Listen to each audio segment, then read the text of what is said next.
ক্ষণস্থায়ী পৃথিবী মুমিনের জন্য পরীক্ষার হলের মতো। পরকালে সফল হতে অবশ্যই এই পরীক্ষায় সফলকাম হতে হবে।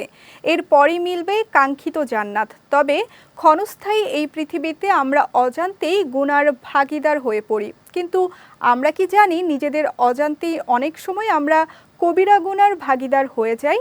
বিস্তারিত সিরাজুম মুনিরা বিলাসীর ডেস্ক রিপোর্টে। ইসলামে অসংখ্য কবিরা গুনার বিষয়ে বিভিন্ন হাদিস ও আয়াতে স্পষ্টভাবে আলোচনা করা হয়েছে। এর মধ্যে 3টি ভয়ঙ্কর গুনার কথা বিশেষভাবে উল্লেখ করা হয়েছে, যা আল্লাহর কাছে অত্যন্ত গুরুতর। এই 3টি গুনার মধ্যে রয়েছে আল্লাহর সঙ্গে শিরক করা, নিরপরাধ মানুষ হত্যা করা ও পিতা মাতার প্রতি অবাধ্য হওয়া।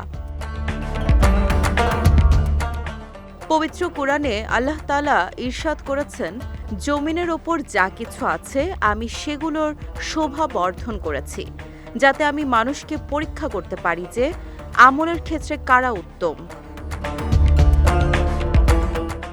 হাদিসে যে 3টি গুনার কথা বলা হয়েছে তাদের মধ্যে অন্যতম আল্লাহর সঙ্গে শিরক করা।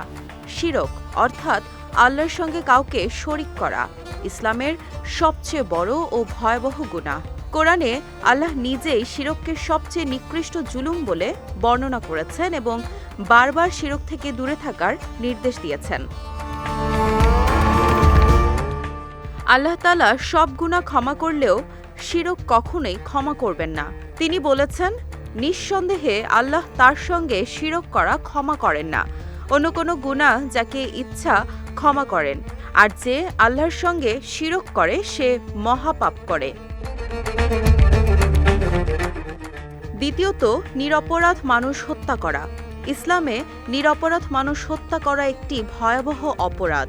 এটি মানুষের হক সম্পর্কিত সবচেয়ে বড় গুনাহ। কোরআনে এই অপরাধের ভয়াবহতা ফুটে উঠেছে, যেখানে বলা হয়েছে, যে ব্যক্তি মানুষ হত্যা বা জমিনে সন্ত্রাস সৃষ্টির কারণ ছাড়া কাউকে হত্যা করল, সে যেন সব মানুষকেই হত্যা করল। আর যে একজন মানুষের প্রাণ বাঁচালো, সে যেন সব মানুষকে বাঁচালো। এটি এমন একটি অপরাধ যা শুধু দুনিয়াতে শাস্তি দেয় না, আখিরাতেও এর শাস্তি ভোগ করতে হবে। তৃতীয়ত, পিতামাতার প্রতি অবাধ্য হওয়া।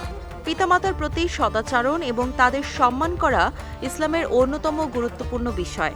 কোরআনে আল্লাহ তাআলা নির্দেশ দিয়েছেন, তোমার রব আদেশ দিয়েছেন যে তোমরা তাকে ছাড়া অন্য কারো ইবাদত করবে না এবং বাবা মায়ের সঙ্গে সদাচরণ করবে। তাদের একজন অথবা উভয়ই যদি তোমার কাছে বার্ধক্যে উপনীত হয়, তবে তাদেরকে উফ বলো না এবং তাদেরকে ধমক দিও না, বরং তাদের সঙ্গে সম্মানজনক কথা বলো। তাদের জন্য বিনয়ের ডানা নত করে দাও এবং বলো, হে আমার রব, তাদের প্রতি দয়া করুন যেভাবে শৈশবে তারা আমাকে লালন পালন করেছেন।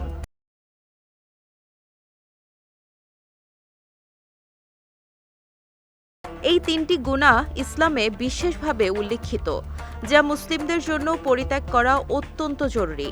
এছাড়া এসব গুনাহ থেকে বেঁচে থাকতে আল্লাহর কাছে সাহায্য প্রার্থনা করা উচিত। সিরাজুম মুনিরা বিলাসী, বিজয় টিভি, নিউজ ডেস্ক।